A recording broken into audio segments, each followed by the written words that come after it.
business, biceps, a little BS. Fitness mixed with finance, now you're really gonna see us as we're learning, growing. All your minds we're blowing, earning while we're burning. Shirts are tight, so games are showing. Resolve, evolve, absolve, it's time to make a move. Better check yourself, cause if you're doubting, no, we got the proof. Voices speaking loud, cause we're proud about what we can do. Tickling your ears with CPE, rooted in the truth.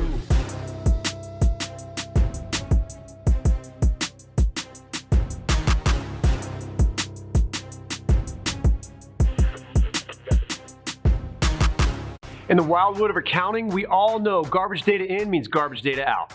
The same thing applies to your body. As a C-suite guy who obviously lifts, I want to be just as sharp in the boardroom as I am in the weight room. I don't have time for guesswork supplements or flashy nonsense, and that's why I use Redcon One. Clean ingredients, real formulas, stuff that actually works when you're training at 5 a.m. at the gym or burning midnight oil in your month-end grind. So whether you're an accounting bro, finance bro, or business leader in an NGO, if you want more energy, better recovery, and fewer excuses, this is your sign. Head to redcon1.com and use promo code BIZBUYSANDBS for 20% off. Don't just audit your numbers, audit your nutrition by leaning into America's favorite supplements at Redcon One. Yeah. There was a place, I lived in Tampa for a handful of years, and so I grew up in Cocoa Beach, Florida, so just north of y'all. In fact, the reason why I know where Homestead is because during, I think it was Hurricane Andrew? Yeah. Was it Hurricane, at least this leveled Homestead. And so in 1992, I think, 91, 92, right? And so everybody from Homestead came up to Patrick Air Force Base. Yeah. And so we got new guys on our soccer team, and we won a lot of games that year. But that's how we knew about Homestead, because all these new kids were, because we were right next to the military base. All these new kids were there because the parents got situated into Patrick Air Force Base. But it was. Yeah, Homestead is just, it's one of those places, man. It's near and dear to me because of a lot of my friends growing up were from Homestead by virtue of Hurricane Andrew, And it's taken Homestead a bit of time to, redevelop, but it is on fire now. And now it has become one of the pristine places in Miami-Dade County. And it took about 30 years for that to happen, but I'm so glad that it's happening. I'm so glad that I'm still here. And seeing the progression that we've had from Hurricane Andrew, it's been outstanding. It's been really. Well, the hard part of it was certainly the emotional effect of having lost everything, right? On the flip side of that, from 30 years down the road, looking back, you had the ability to completely redo the entire place. Okay, now we have a vision. What do we want this place to be? And you had a handful of enterprising individuals who said, I would like to do this, this, and this. And so as the culture and as the business and as the education and all those pieces started coming into play, it sounds like you guys are onto something pretty awesome down there. We are. Obviously, we still got a little bit of work ahead of us. But, considering Homestead is the 4th largest city in Miami-Dade County, there's a lot of talent down here. So what we would like to see to feed that talent is just, better paying jobs, have the jobs come a little further south. That way people don't have to drive up, because you got to get on the turnpike. If you have a job let's say you work at the airport and you live in Homestead, you got to be on the turnpike by at least 5:10 in the morning. If not, you're in jam-packed traffic. So obviously the talent's going up and they've got to sit in their cars for 2 hours to get to work. And I'd like to see that change. Well, does that train down there go all the way down to Homestead? No, the Metro Rail stops at Dadeland, and we've been promised a train for years and years and years, and it's just never happened. And I think the county commission at one point said, "Hey, you guys can have the train by 2080, or you can have the bus rapid transit like next year." And we're like, "Well, that's not much of an option." I guess we'll take the buses. Right. Well, you know what? So why don't you just do it yourself? Just lay the rail and do it yourself. That's a lot of times. I would assume, I thought we would end up doing that, but when you really get into the nuts and bolts of building a rail like that, I keep hearing it's like $2 million per mile, to do something like that.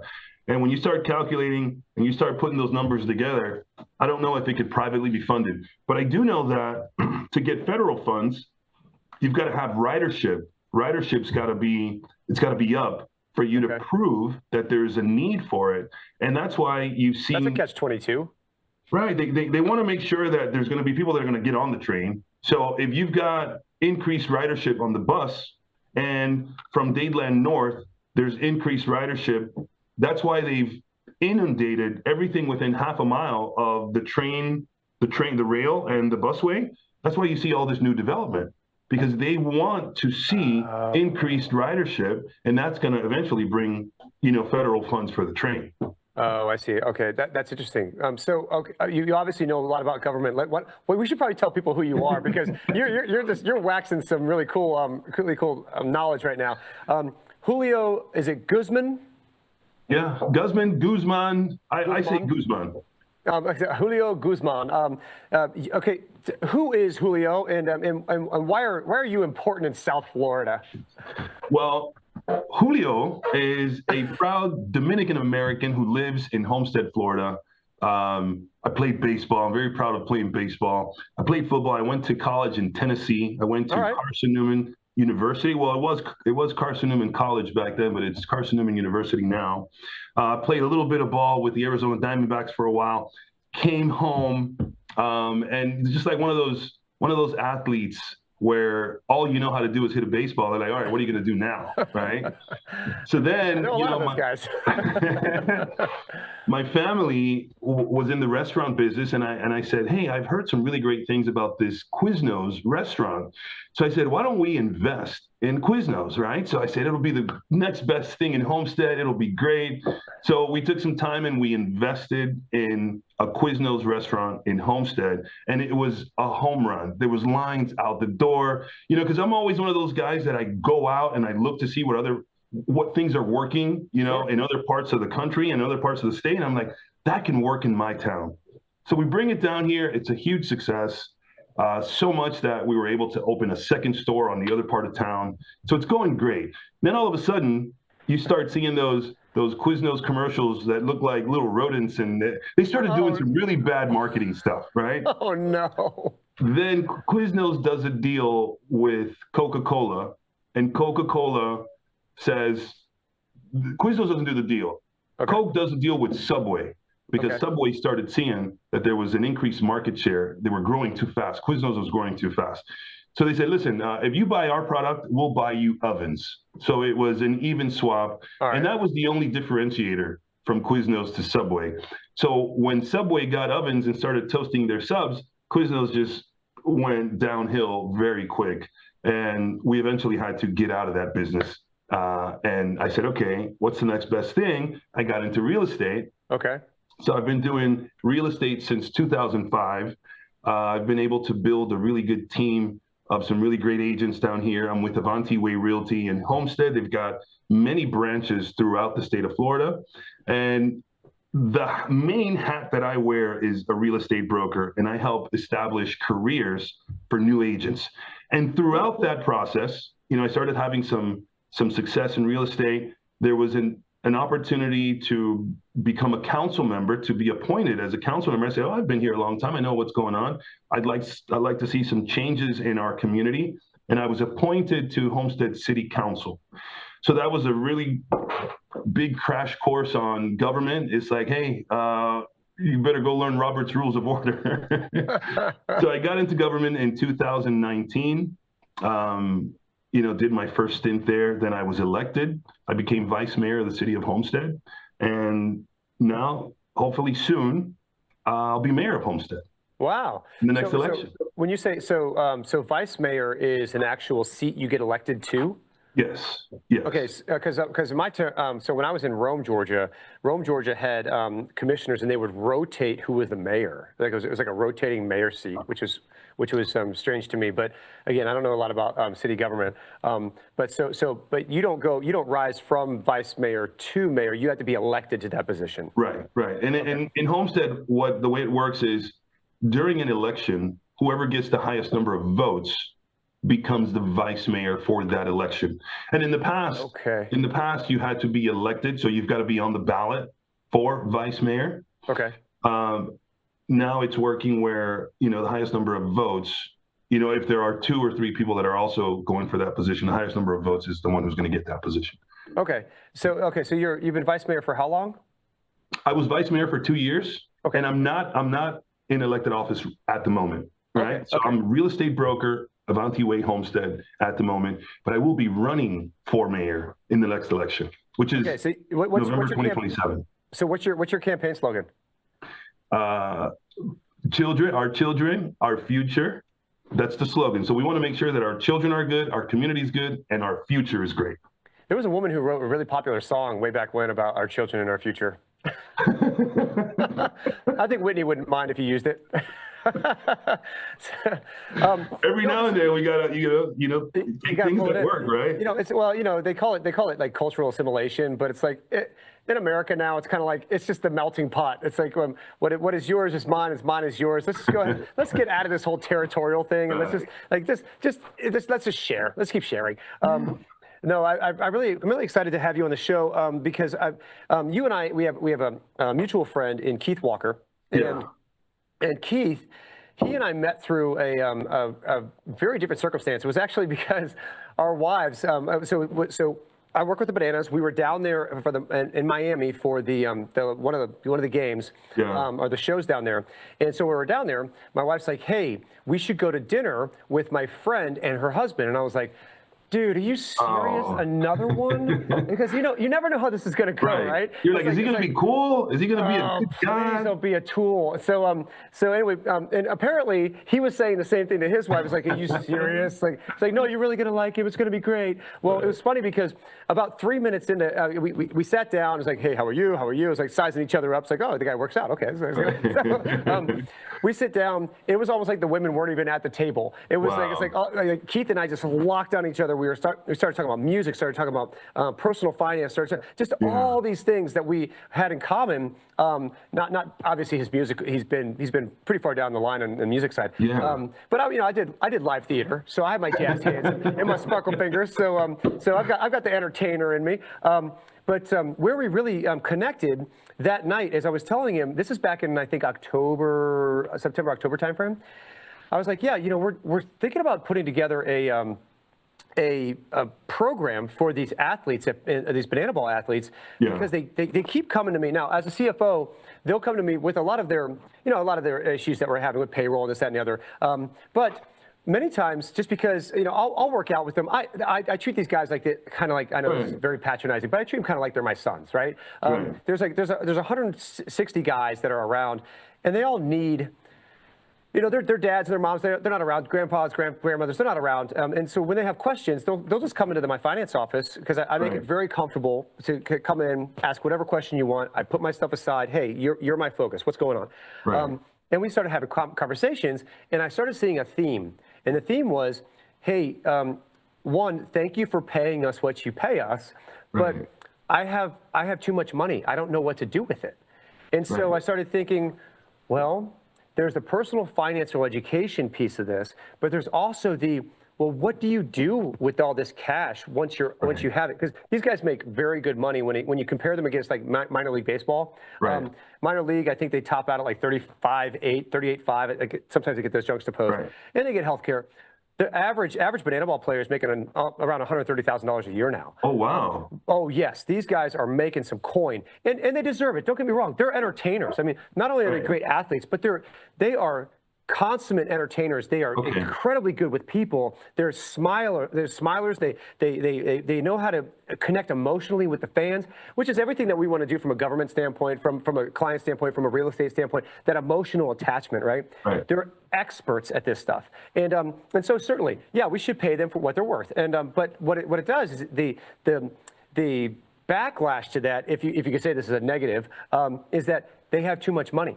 And so it's like, what do we do with this? Well, the one thing I don't want you to do with it is listen to that guy or that girl or that guy, because they don't know what they're talking about either.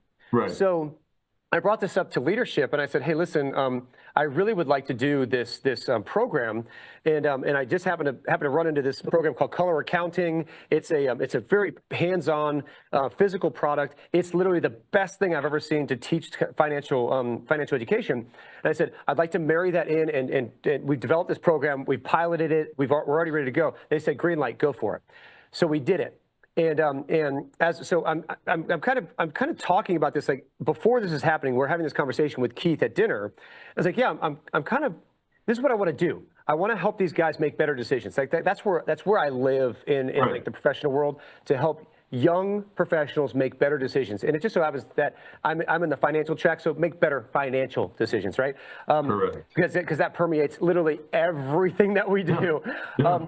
So I'm telling this to Keith, and Keith's like, hey, I've always had a heart for inner city youth in helping them, pretty much the same thing, but really teaching them how to start businesses. And I said, hold on to that thought, because I know, I said, just give me some time to kind of flesh this out.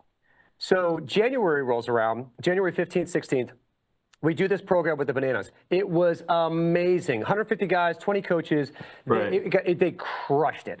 And there were several things in there that I thought, I don't think they're going to get this, and they did. And I'm like, oh my gosh, this thing was really that good at communicating information. Right. And so I went back to Keith and I said, hey, I think we're onto something here. We need to do this. Would you, I said, when you said earlier that you wanted to start a nonprofit for this inner city youth business stuff, I said, were you serious about that? He goes, yeah, as serious as a heart attack. I was like, okay, well then, how about we do this together? Let's go ahead and put one big umbrella under this. We'll do the athlete thing over here. We'll do what we're now calling the Hustle Academy over here. Yeah. I said, because basically we're teaching the same stuff, it's just a different audience. Right? So your audience was just slightly older than what his thought process was. By the way, when you say slightly, you are correct when you say that, because the guys that are playing banana ball, certainly we have some guys that are in the late 20s, early 30s. You know, that's fine. But most of these guys are like maybe 22, 23, right out of college. Yeah. And it's like, so yes, you're right. They are only like 5 years ahead of the high school crowd, who also has an insatiable appetite to learn how to run a business. Because a lot of these kids, students, pretty much anybody below 30 now is a kid to me. But a lot of these students, they want to just, look at me, I want to get out there, right? They're seeing social media, they're seeing the influencers, they're seeing people like make businesses, and they're like, I want to know how to do that. But they're making decisions in a way that's not based in some kind of like functional principles. And so, which by the way, it's okay to learn the hard way, but wouldn't it be great if you learned like the right way, so you could actually build up and not have to go, oh, okay, I have a failure. Of course, everybody goes, I have a failure in business. Oh, I learned so much. No, you learned what you shouldn't do. If you had a mentor that could tell you how to do it, whether you listen to him or not, at least you had the guidance to do it the right way, right? And so Keith and I started talking about this, and we said, let's just go ahead and do it. Let's just go ahead and start the nonprofit. And so that was on, that conversation happened on January 18th, 19th. Okay. And by February 6th, we had the entire structure, the articles of incorporation, the bylaws, everything was stood up. We filed our 1023 for nonprofit status. Now it's still IRS pending, but for all intents and purposes, it's essentially a 501c3. And so he said, now that I have this 501c3, I need to go back down to Homestead and talk to my buddies down there, because they've been waiting for me to have this nonprofit so we can start pushing things back into the community. Right. So that's where you started coming into the conversation. I was like, well, how can I help? Tell me how I can help. I need you to talk to my buddy Julio. so that's kind of how we met, right? But I'm fascinated because you and I know you're the partner Demetrius. No, he couldn't join us today. Couldn't join us today. It's on a flight, but so we're certainly missing him today. But you guys have some ideas on how to really energize not just Homestead, but like the lower half of Florida, which again, I'm from Florida. I'm really excited about this. And I just want to hear, one, Where does that passion come from? Why do you feel that way to begin with? Because a lot of people don't think about other people when they're out there doing business. And then secondly, if money wasn't a resource or wasn't what's what I'm saying? If money wasn't an object, I'm saying that completely wrong. But what would you do? How would you fix all these problems? So what Demetrius and I have created on our podcast, like what you're doing on our podcast, Talk Visual 305, it was with the intent to leave clues, because success leaves clues, right? I love this. Back in the day when we're growing up, it was the people who read the most. If you read a lot of books, if you were a bookworm, over time, your bank account would reflect, okay, this person has really educated himself and he's really got some tips and tricks on how to get things done at a real efficient level. So now with what you're doing, for those that may not like to read or may not want to read, you're giving them right in your face video on, hey guys, follow this blueprint and we're going to help you, move to the next level, or we'll give you some insight on how you can start something that you may have, you've been thinking about it for a long time. You just haven't had that little push to kind of get you over that edge, because ideas flow in our minds all the time, but we don't execute. No. A lot of people don't execute the ideas. So what Demetrius and I have tried to create is a space where people like yourself can come on our podcast and say, okay, Tim, you're a great CPA. You help a lot of people save a lot of money on taxes and structure corporations and do a lot of great things when it comes to finances.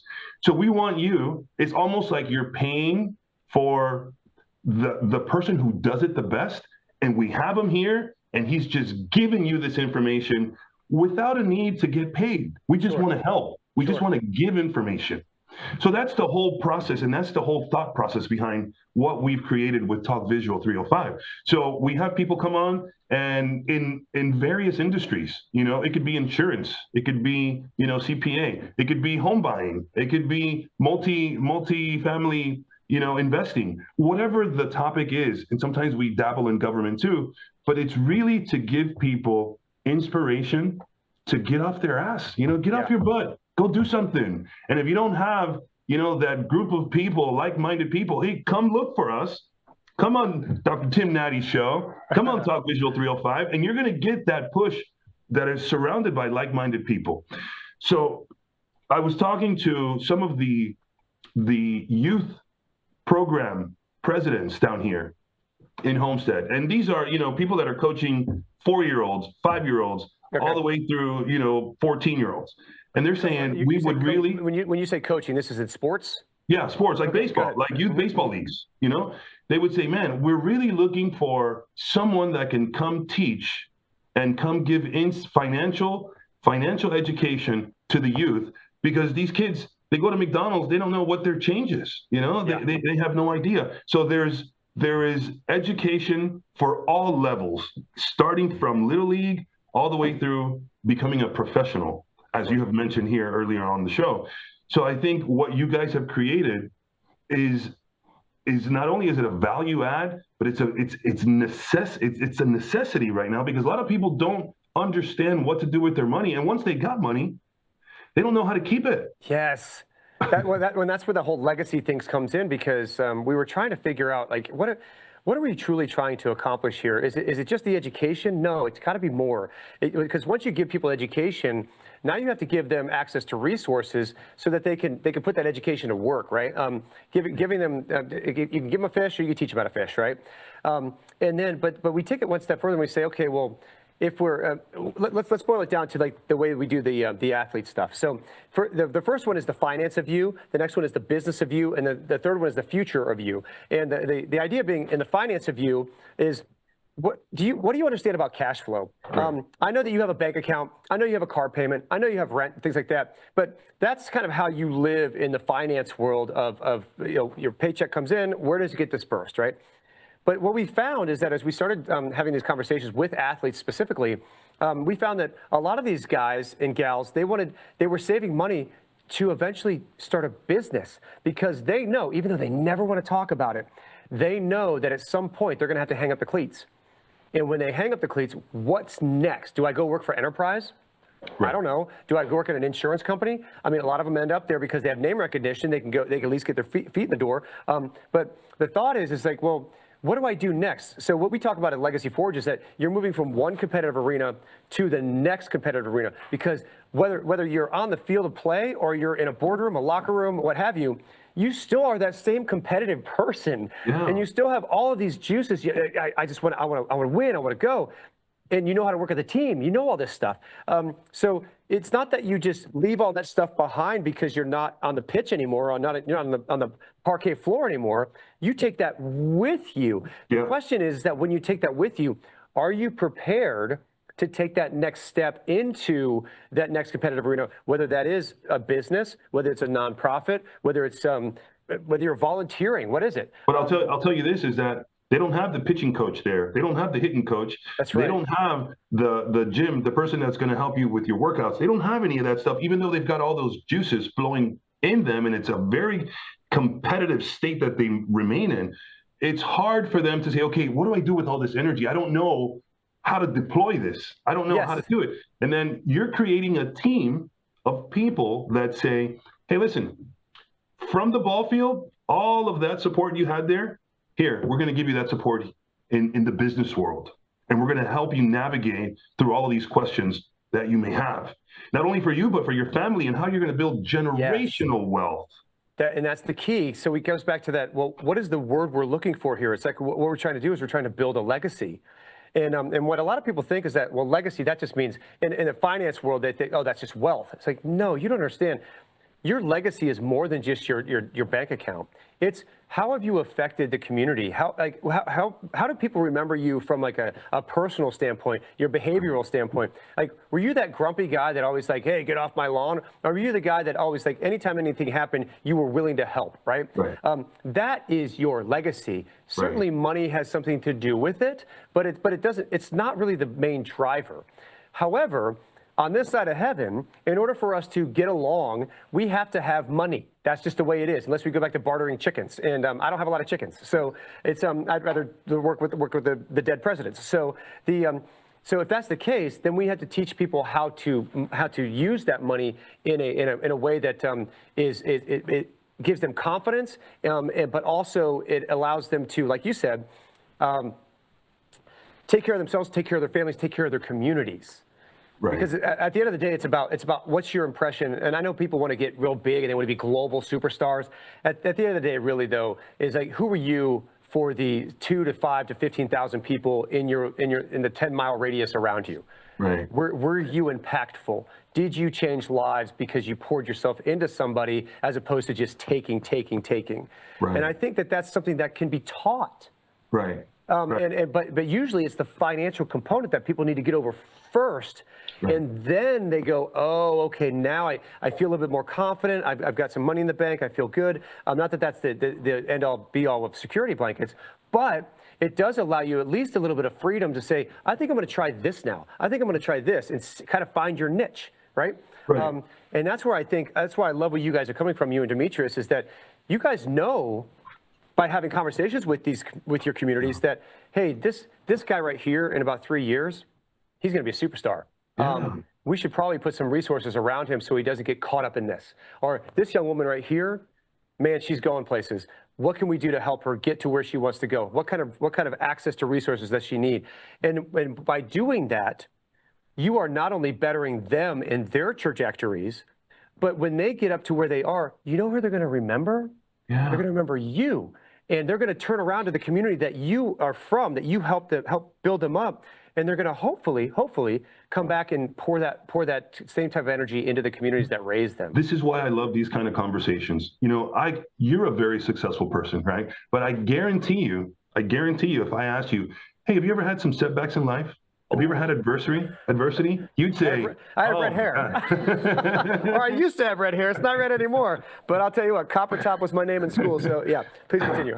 You know, so when you go through adversity and you're going through a really bad time in life, if you surround yourself with like-minded people like us that are going to say, you know what, things happen in life, but we're going to help you get back on your feet. And we're going to help you get on your feet quicker than if you didn't have like-minded people around you.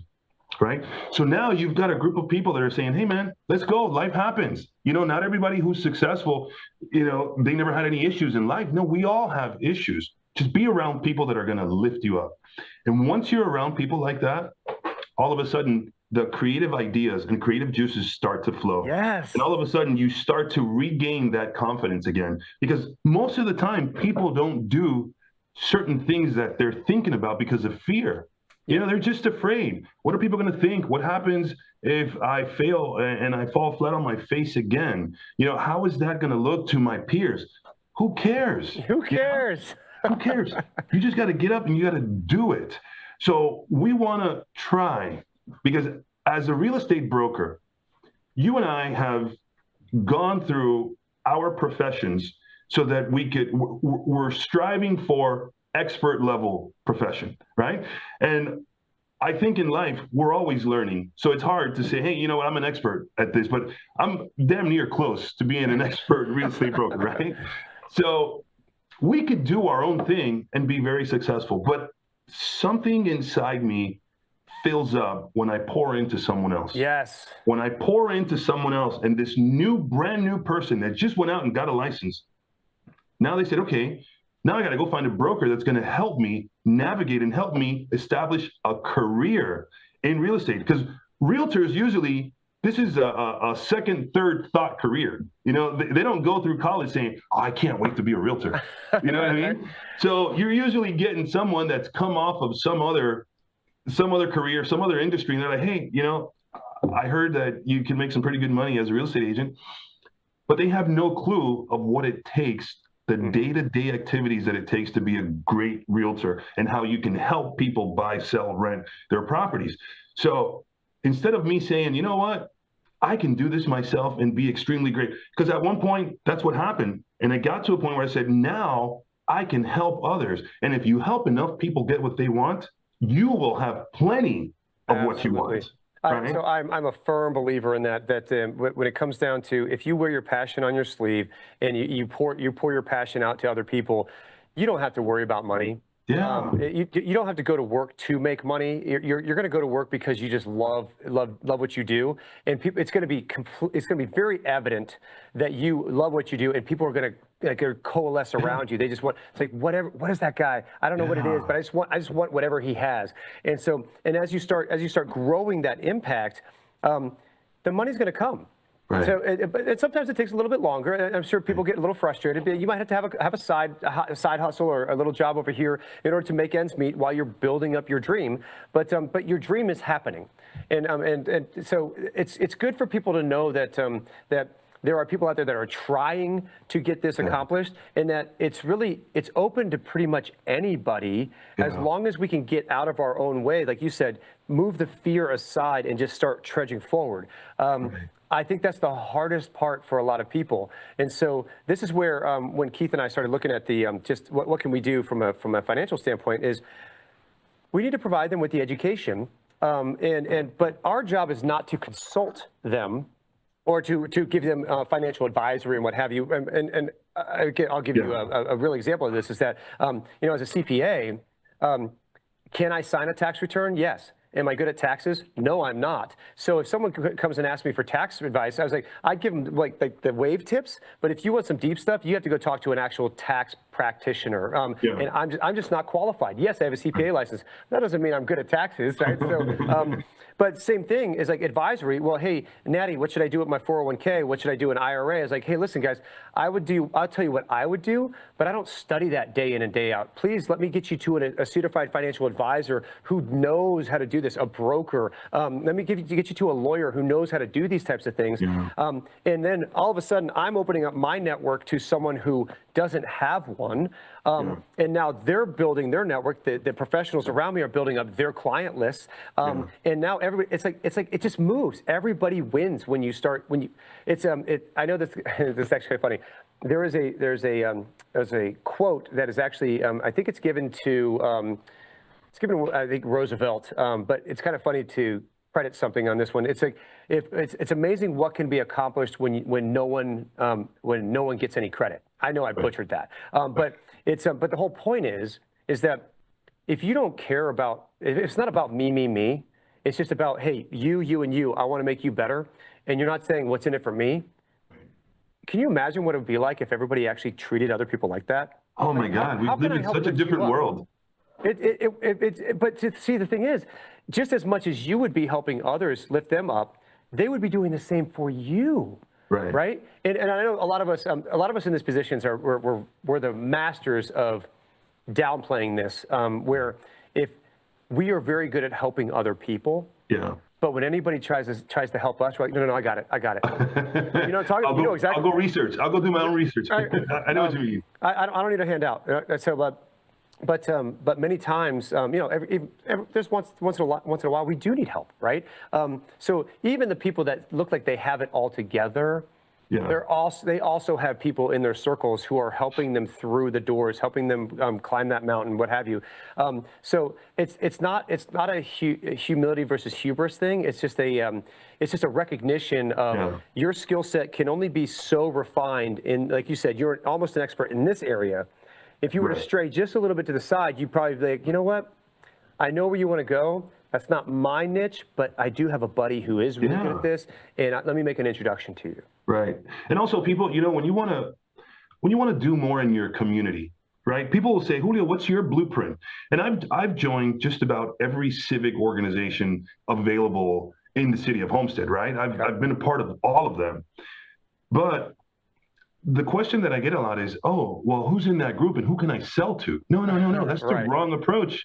You know, you want to join the group because of what they stand for, what their mission is, because that resonates with you.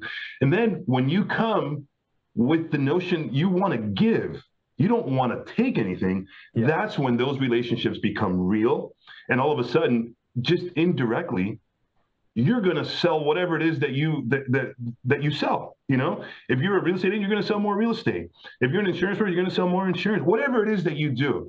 But you have to come in with the mindset of, I'm here because I'm passionate about what the mission is of this civic organization.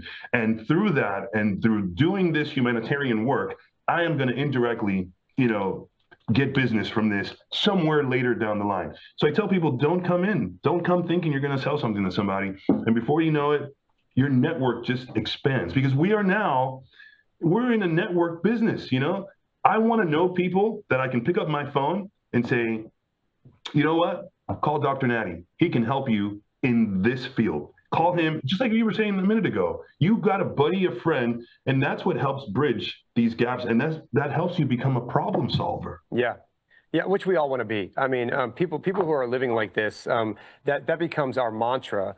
Is how can I help you? How can I remove a stumbling block from your path today? And what that ends up doing is it puts us in a position where we're constantly uplifted by the success of others. You know, there's people out there. It always drives me absolutely nuts when this happens. Like, especially on social media, there are so many haters out there, right?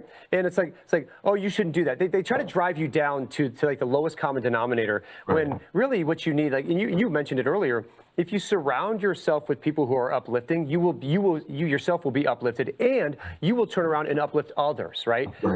So just as much as negativity can be contagious, positivity can be very contagious as well. In fact, people like it a little better. They smile more, you know? And you can change someone's life by just having taking advantage of an opportunity to speak to somebody at a time when maybe it's just like doesn't feel convenient.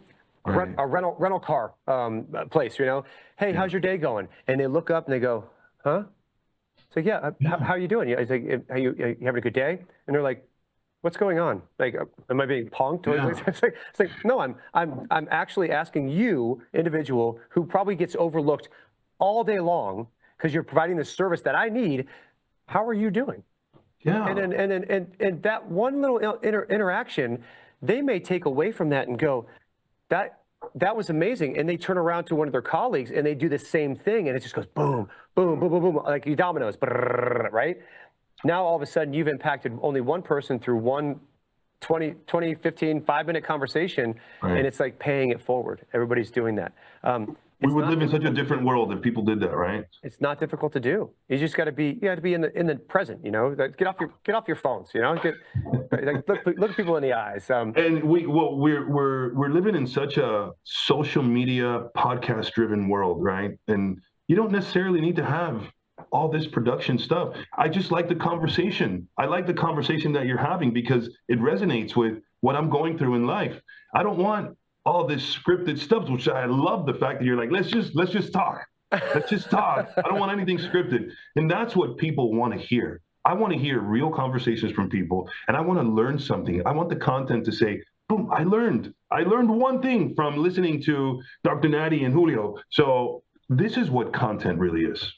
I agree. So when you get down to the reason why we do what we do, you were almost there, and I thought you were going to say it, but so I'm just going to get it across the finish line.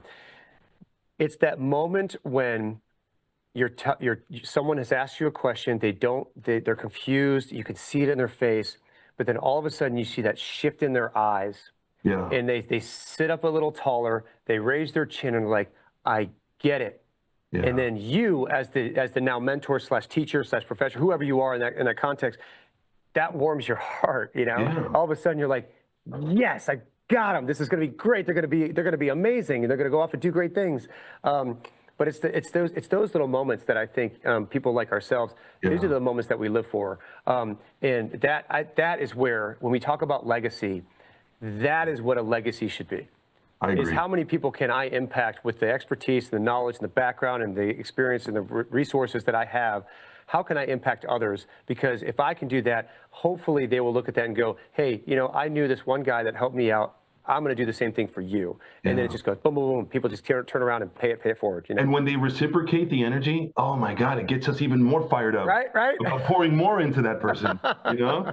You know, every now and then we don't want to waste our time either when you're trying to pour into someone and then you're just not getting the right feedback. They're just taking you for granted. Okay, I'm going to put you in that box.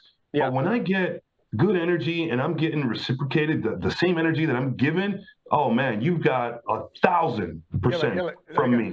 Burning like 1,000 suns, so like 40 Red Bulls. So tell me, you've been in Homestead for, you said 47 years? Yeah. Is that right? Ish. Yeah. So as you've seen Homestead grow from again being decimated to now where it is today, what do you see for Homestead in the surrounding areas? What do you think needs to happen down there in order to really put that spark into not just the local economy, but just to make people feel pride about their community? I think Homestead is very, very close to becoming a self-sustaining city, right? Where people that live here, we gripe a lot about having to leave Homestead in order to go have good food, go have good dining, go have entertainment. So I think Homestead is very, very close on different levels. Not only are the schools getting better, but the sports is getting better. We've got a huge investment from Sports Performance Hub. They are making a huge investment. They are top notch. They are bringing a lot of notoriety to this city. So we've always wanted to have conferences. We wanted to have, events down here where people can say, okay, we don't have to travel anymore. You're on a travel ball team. No, you can have that down in Homestead now because we've got the facilities to do that. So obviously, like I said before, we're the 4th largest city in Dade County.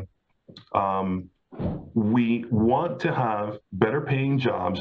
And when industry comes down here, commercial, better paying jobs starts to anchor and create roots here. That's it. Homestead is going to be one of the destination places to go. So it'll be another Wynwood. It'll be another Coral Gables, Coconut Grove. It'll be a place that people want to be and then never, ever have to envy any other city.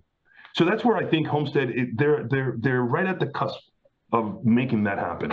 Well, you're in one of the most beautiful parts of the country too. I mean, how you can't get much further, maybe like Key West, right? You're dangling right at the bottom of Florida. So, but all the water around you, you got the Everglades, you got all this great flora and fauna. being down in that part of the earth is a really beautiful place to be. You would think that more people would want to be that and not be congested in the Miami area, Miami-Dade County area. So so as you start bringing things down to the Homestead area, I think. I mean, gosh, if I lived there, we'd be down in Key West like every other weekend. And my mom would be like, "Let's go see the cat guy." But I think that you're right. I think that it's a smaller city, obviously, in comparison to the big sister that's right across the street. But Homestead there has so much to offer.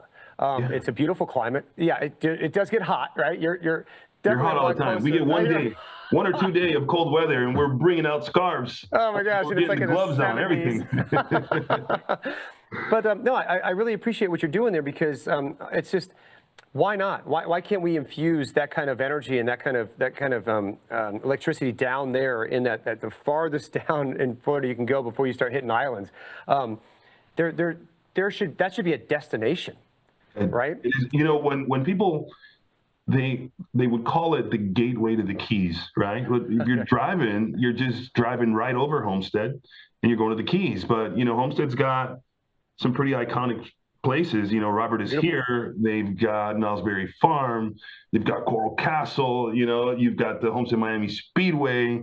You've got a lot of great venues down here. And I don't know if you knew this, but I think last year it was the wedding capital of the country. There was more people coming down here to get married at some of these Redland venues, and they're all unique in their own way. Really? People are flocking to the Redlands to come and get married in this beautiful, lush, green, you know, agricultural area, because these venues and these castles down here, they are very, very, very pretty. But when you say castles, are you talking about like the old Spanish forts? Yeah. They're just refurbishing them? How's that work? They're all unique in their own way, but they are like these Renaissance style, like a Versace mansion type of deals. So if you were to look at wedding venues in, you know, Redland, Florida, you'll come across beautiful places. You would think that they were somewhere else, but they're right here in our backyard. That's insane. Yeah, so a lot of people from across the country are starting to come down here.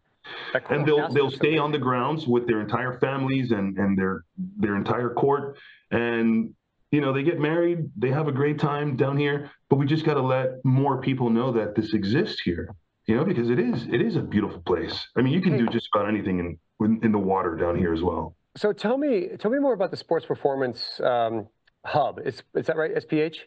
Yeah. So the way it's been described to me is that it's like IMG Academy, but on the East Coast. Is that right?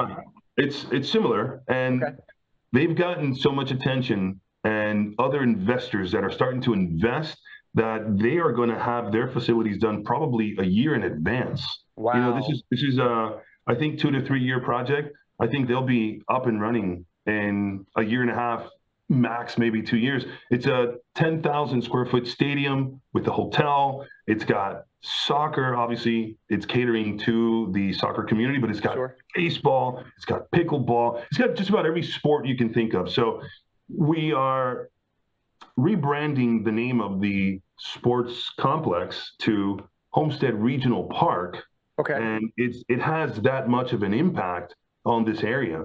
So I don't think there's another facility other than the one that's being built, you know, next to the airport, the Beckham Stadium. I don't think there's anything that has that kind of flair than what the Sports Performance Hub is doing down here in Homestead. So Beckham's creating a new stadium for Miami FC? Yeah. Okay. It's about built. I mean, it's right next to the Miami International Airport. Really? So then down in Homestead, when you have the Sports Performance Hub, isn't there going to be a pretty large soccer stadium there, like a 15,000 soccer stadium? It's a stadium, but again, I don't understand. I don't know if I asked Keith this before, but what are the levels of soccer? I'm a baseball guy, you know. I know rookie ball, single A, double A, triple A, big leagues, right? Yep. And I know the level when you come out of college, you get drafted. But in soccer, you got the MLS, right? But what other levels are there? And So they're building that out right now. So there's a word for that. It's escaping me right now, but it's actually what the English Premier League does.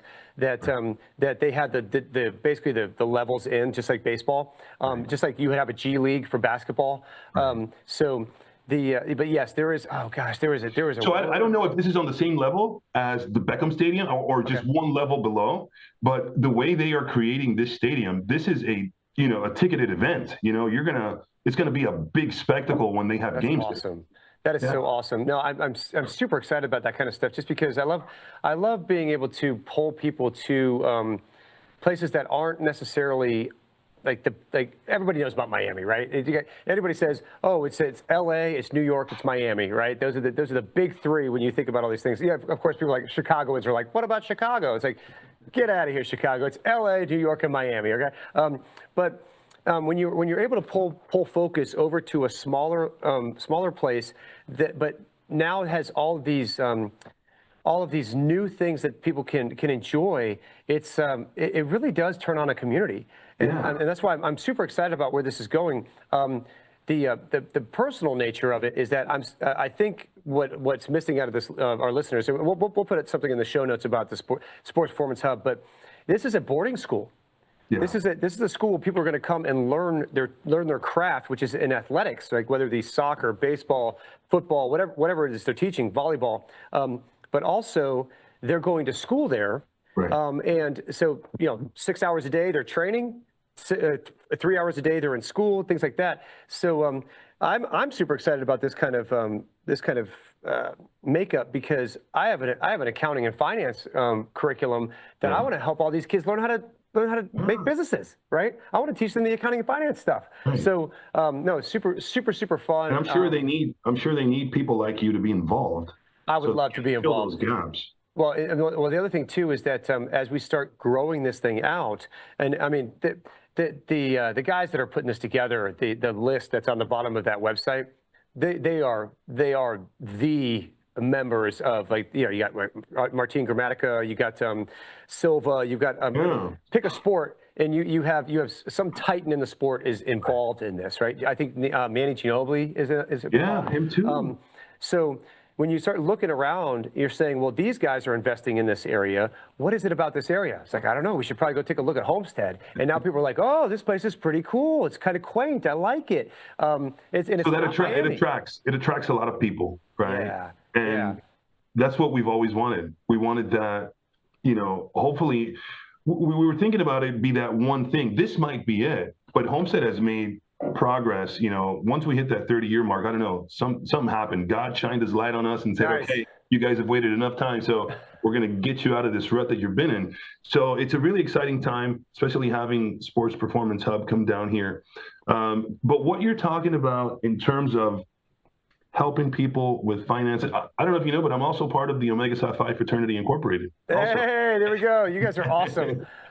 And that group, our group also needs, we'd love to have this kind of information. So if you can deploy this information to our fraternity as well, it'd be very helpful. Do you know who I spoke to 2 days ago? Who'd you speak to? John Thomas. What? Yes, I almost went out to dinner with him last night, but he was busy. He had soccer games and stuff with his kids. We were on the phone. Sheriff Taryn Hayes, who's a brother up in just outside of Dougherty County. He is. I'd be happy to make that connection because you guys are all brothers in the same fraternity. But I met him at Florida State, which is weird because I'm a Gator at Florida State. Anyway, but the banana ball was being played down there, and there was Sheriff Hayes and Sheriff. Oh, I forget the gentleman's name. I'm forgetting his name. He was jacked though. He's awesome. I was like, I have to touch his shoulders. But I was telling Sheriff about some of the stuff that I was working on, and it just so happened, I don't know how we got on the conversation, because basically they were at a tailgate for a guy that does our radios at the Bananas, and I was coming over to say hello and thank you for supporting us and this, that, and the other. And they were there. He introduced me to them. Of course, he introduced them as Georgia fans, and I was like, oh no, I'm a Gator. But as we started talking, I don't know how the conversation got onto personal finance, but I told him, I was like, I would just, I really want to have a relationship with the National Fraternity of Omega Psi Phi because of X, Y, Z. And he goes, well, today's your lucky day. And I was like, what do you mean? He goes, I am the security guy over the national fraternity. I said, you've got to be kidding me. I'm looking around going, I got you, man. I get it. I know why I'm here. But he made a connection with there was another elder on the call too. I forget the gentleman's name, but John. We had our conversation, and the whole point of this, man, what we want to do in Homestead is just one community.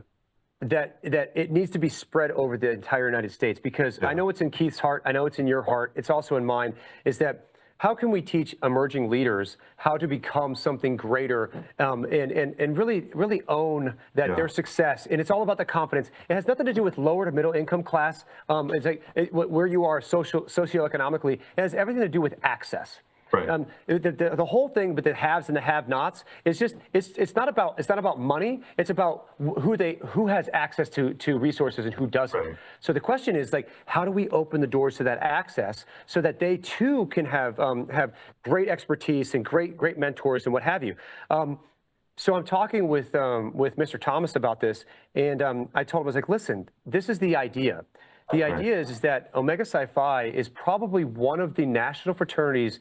When I say national fraternities, like of the traditionally black fraternities and traditionally white fraternities, Omega Psi Phi has an impeccable reputation. Yeah. And not only from putting a lot of athletes out into the world, professional and collegiate, what have you, but also businessmen. I used to be buddies with Chuck DeBow and his guys over at the National Black Chamber of Commerce, and we were talking about how this is like 7-8 years ago. I was like, this is how we need to get into these communities. We need to go talk to the National Fraternity of Omega Psi Phi and say, hey guys, if I can provide your brothers, like your juniors and seniors in college, with a curriculum that can, whether they're marketing majors, accounting majors, pick a major, I don't care. But if I can help them learn this piece of how to do business, one, they're there to learn how to do business anyway. So here's an extra thing that you didn't know was coming, but now you know it. Since you are in all of these different communities all over the United States, certainly on college campuses, but the college campuses like Auburn University. Pick like University of Florida. Pick a university that's out in the middle of nowhere. Shoot, Athens. Athens isn't Athens without University of Georgia. Auburn isn't Auburn without University of Auburn, right? So you pick these places and you go, that is the rural place. That's where that fraternity exists. They know the local high schools. They know all the resources there. So why not ask the fraternity to say, hey, let's handpick a few guys who are interested in doing this. Let's teach them this stuff and let them push into the community. Because we know that with national fraternities, or fraternities in general, there's that philanthropic side, right? What are we doing to put ourselves, to make ourselves available to our local communities? And so I've always seen the big purple shirts with the yellow letters. They're so engaged in their local community. In the communities, they're every weekend, every single weekend. There's something happening. They are present, and they're everywhere. Yeah. And so, in fact, I was talking to a guy. I work out at the zoo in Savannah, and I remember he was working out, and he had his Omega shirt on. And I walked up to him. Oh gosh, I forget this gentleman's name, but just super jacked dude. Grover. His name's Grover. So I said, hey man, at some point in the future, I said I'm going to be working with your fraternity, and when we do, I said I'm going to come tell you. I'm going to come ask you if you want to join us and do this. And he's like, you just let me know when. That was 1.5 years ago. Yeah. So yesterday, 2 days ago, I was able to talk to Mr. Thomas, and he said, we need. This is a great initiative. We need to figure out how to make this thing work. Good deal. It would be amazing to see the communities, what would actually happen if we took this kind of knowledge and literally injected it into our communities to where you couldn't even get away from it. But also from the bottom, you're getting this information, but from the top, you're getting cool people, the Shaquille O'Neals, the brothers that are out there making waves in athleticism and in entertainment and in captains of industry, and they're saying, this is worth your while. You need to know this. And so kids look at it and go, yeah, I need to know this. It's like, oh, I need to eat my Wheaties. Oh, I need to know this. I'm going to start reading it. That's how it needs to be, the Wheaties of accounting and finance. So did you guys make some progress in what the next steps are? Yeah, so where we are, we're going to have the next conversation. Okay. But I'm so excited about this because if this truly does work, it's just one of those things where you guys go out and you recruit brothers to come in. And by the way, I know we're talking about men, and there's young women out there that need the same type of mentorship. But understand, this theme is kind of moving over into young women as well. But if I think about the national fraternity, we're talking about young men who become fantastic champions for not only in business but also good stewards for their community. And they're creating legacy. This is how we do it. We lift up the community by giving them the tools and the resources to be confident and self-sufficient and being able to network, like you said, get out there and provide them the access. And then once that you've just made me an ambassador. You've just made me an ambassador. Oh, I love this stuff. So yeah, so I'm super excited about if this really does work, and I think it will. I just we need to make sure we plan this out correctly. But this is it. I can think of no better fraternity to push this out on, to have them propagate this throughout all these communities than Omega Psi Phi. You guys are that good in the community. You see, everything you're talking about now, it just makes sense. It makes economic sense. It makes business sense. It helps us become better people. And again, what you're doing on your podcast is exactly what we're doing on our podcast, Talk Visual 305. So for those listeners out there, if you haven't already subscribed, please like and subscribe, Talk Visual 305. Let's keep this ball rolling. Let's keep this momentum going, man. No, I feel you. Hey, listen, Julio, I know that we're over time, but I want to, first of all, thank you for your time and your expertise. I think it's fantastic that Homestead has a resource like you down there. And if you need me to move down to Homestead so I can vote for you next year, you just my wife would be down in Florida in a heartbeat. I'll find you a house. There we go. But hey, listen, thank you very much for coming on the show. If I could, because we do, could you show me some of those biceps? Yeah, that's what I'm talking about. Hey, welcome to the Biz Buys and BS family, man.